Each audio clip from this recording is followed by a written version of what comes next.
Welcome all in class 27 on electromagnetic theory. In this class we will discuss about Smith chart. Smith chart is a graphical way to find the performance parameters of a transmission line. We can find input impedance, standing wave ratio, VSWR of a transmission line using Smith chart. In this class, we will find the VSWR and input impedance of a transmission line using Smith chart. So Smith chart is basically a graphical method to extract the transmission line parameters. Smith chart basically consists of two circles of different radius. These two circles are known as R circle and X circles. The intersection of R and X circles gives the normalized impedance of the line. Let us suppose we have a transmission line with characteristics impedance ZR and ZL as the load impedance, that is, line is terminated with load impedance ZL and its characteristics impedance is ZR. Then the normalized impedance of the line can be obtained by taking the ratio of ZL by ZR. If load impedance ZL consists of resistive and reactive part, then load impedance ZL can be written as the sum of resistive load plus reactive impedance. So when divided by ZR, we obtain the normalized resistive load and normalized reactive load. So there is a term reflection coefficient of a transmission line. The reflection coefficient of a transmission line defines the ratio of reflected signal to that of incident signal on the transmission line, and if load impedance is complex, then depending upon mismatching of load impedance with characteristics impedance, we define reflection coefficient K, which can hold complex values. Let us suppose Kr represents the real part of the reflection coefficient and Ki represents the imaginary part of the reflection coefficient, and the reflection coefficient of a transmission line with load impedance ZL and characteristics impedance ZR is written as ZL minus ZR divided by ZL plus ZR. If we divide both sides by characteristics impedance, then it becomes the normalized load impedance. So that is ZL minus 1 divided by ZL plus 1, which after rearranging we can write that normalized load impedance of the transmission line is 1 plus K divided by 1 minus K. As normalized impedance ZL, we have just written it to be equal to resistive normalized impedance plus reactive normalized load impedance. So R plus Jx can be written as equal to 1 plus, again we are writing K as real part and imaginary part of reflection coefficient. So after rearranging the terms, that is equating real part with real part and imaginary part with imaginary part, after rationalizing we can obtain that the small r is equal to 1 minus K r square minus K I square divided by 1 minus K r square plus K I square. Similarly, x normalized reactive part of the load is equal to 2Ki divided by 1 minus Kr square plus Ki square. So after again rearranging these values of R and X, we can write these equations as Kr minus R divided by 1 plus R square plus Ki square is equal to 1 by 1 plus R square. Similarly, second equation can be written as, that is 1 for R, another for X. The second equation can be written as Kr minus 1 square plus Ki minus 1 by X square is equal to 1 upon X square.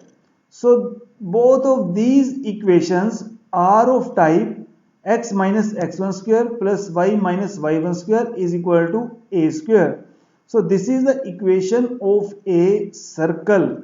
So both of these two equations represents the equations of circle with axes as kr and ki.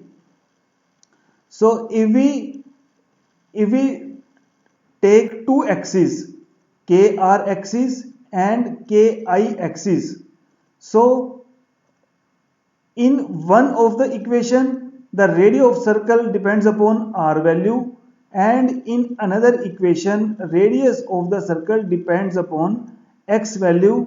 So accordingly these two circles are called r circles and x circles. So the salient features of the R circle, because we have two equations, one is for R circle, second for X circle. So first we are discussing the equation having R circles. So R circle equation is KR minus R divided by 1 plus R square plus KI square is equal to 1 upon 1 plus R square. So if we again suppose that we are using two axes, one is kr axis, second ki axis. So these R circle has some properties, and the very first property is that center of R circles lie on kr axis, because in these equations x1 and y1 represents the center of the circle and a represents the radius of the circle.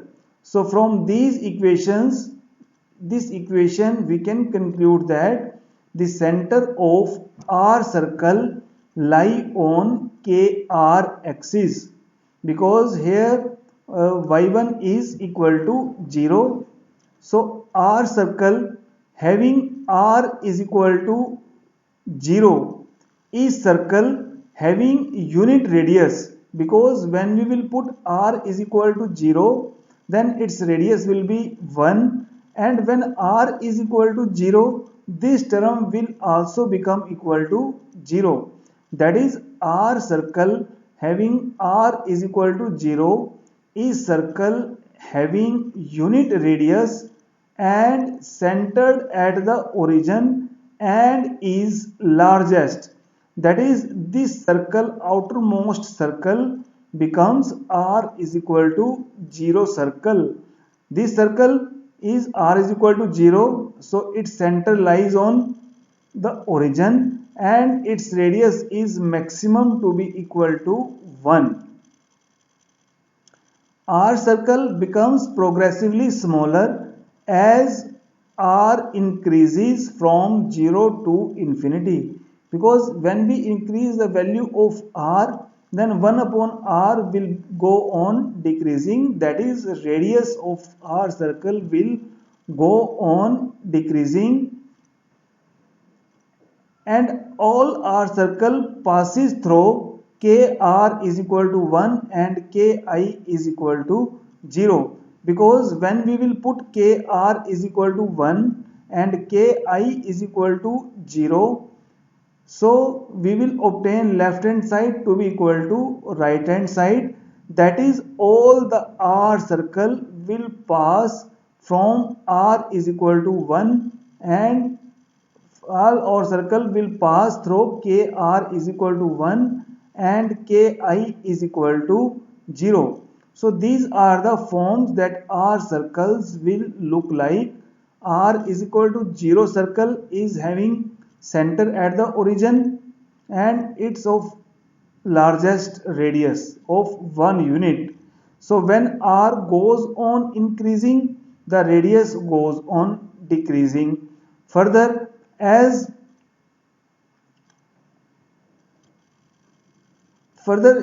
all R circles passes from KR is equal to 1 and KI is equal to 0. Similarly, the several silent features of X circles includes, so this was the equation of X circle that we have defined, which is KR minus 1 square plus KI minus 1 upon X square is equal to 1 upon X square. So again, if we take two axes which are KR axis and KI axis and draw these circles, so we conclude that the center of X circle lies on KR is equal to 1 and KI is equal to 1 upon X. That is, center of all X circle lie on KR is equal to 1 line. So this is KR is equal to 1 line. Those having X greater than 0, that is inductive load center will lie above the KR axis. Above the KR axis means above the KR axis, and for X less than 0, that is for capacitive part, the center will lie below KR axis. That is, if these are the circles, their centers will always lie on KR is equal to 1, and depending upon the value of X, the center may lie above KR axis or it may lie below the KR axis. The radius of X circle is 1 by X. So when for X is equal to infinite, the radius is 0, and when value of X starts decreasing, the radius starts increasing. So when X is equal to 0, then the circle becomes KR axis, that is its radius becomes infinite with center on this line. So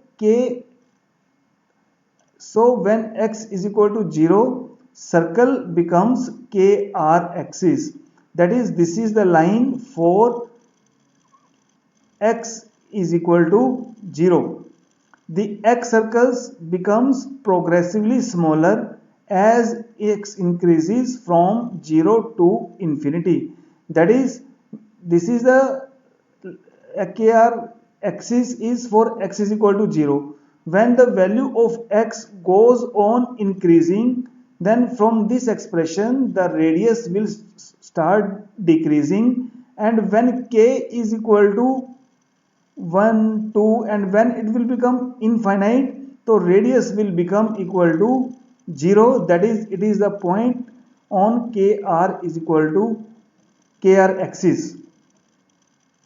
All X circle passes through KR is equal to 1 and KI is equal to 0.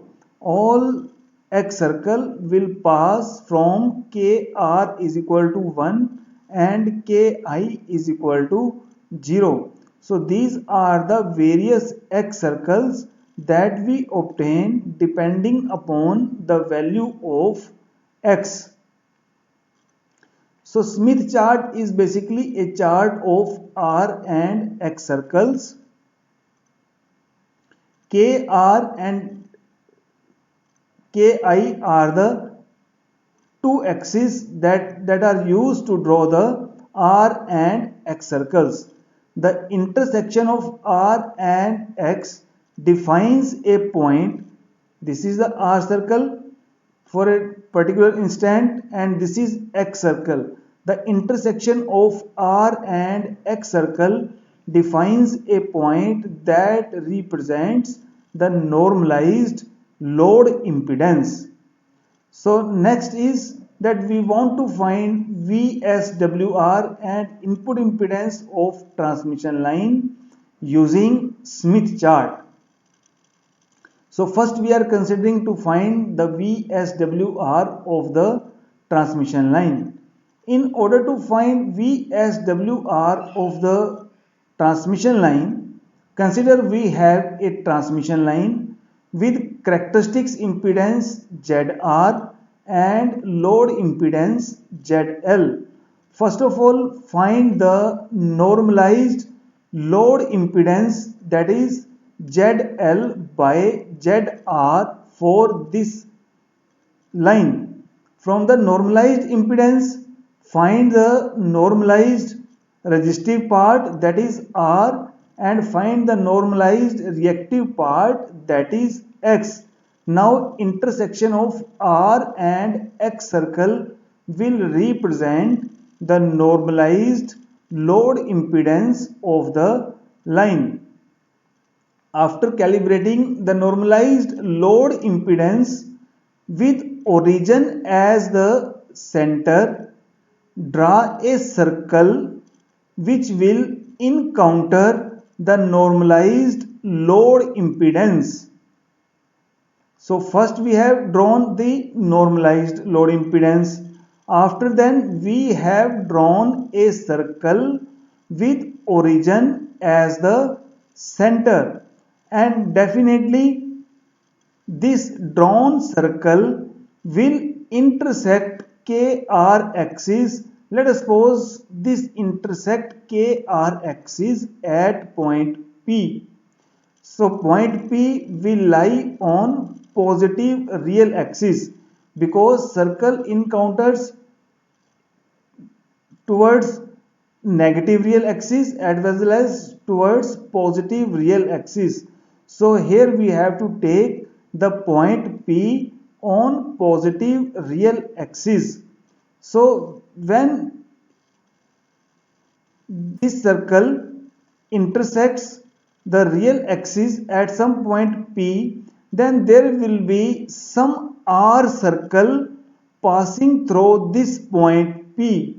The value of R circle passing through point P indicates the VSWR of the transmission line.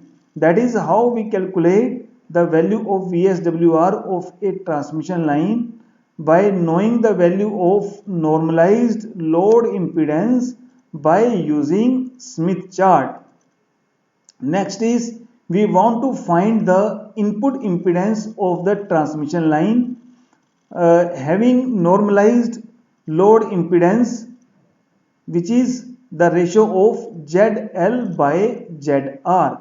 Again, by knowing the value of small r and small x, and by the we will locate the point of intersection of R circle and X circle.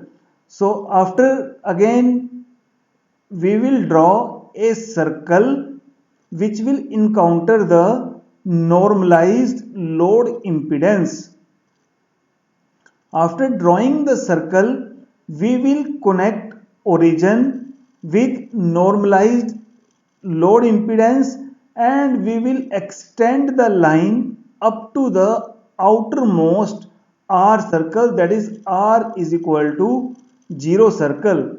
Now the line which is projecting from origin towards the R is equal to 0 circle, it will cut R circle at some point. Let us suppose this point is P1. Now this Smith chart is calibrated with two arrows.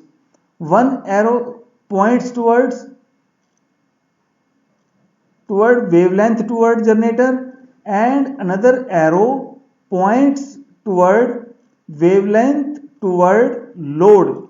So if we have to find the input impedance, we need to follow the arrow which points wavelength towards the generator. After locating point P1, move along the direction of arrow which points wavelength toward generator and move a length as per the transmission line length given in wavelengths. So after moving a distance from original point P1 by a length in wavelength toward generator, let us suppose we reaches up to point P2. Now again connect point P2 with the origin. Now while we are connecting point P2 with the origin, it will cut the already drawn circle at some point. Then at some point where it cuts the circle, find the value of small r and small x at that point. That is, find the value of r circle and find the value of x circle that is passing through this point. This value of r and x will give you the value of normalized input impedance of the transmission line.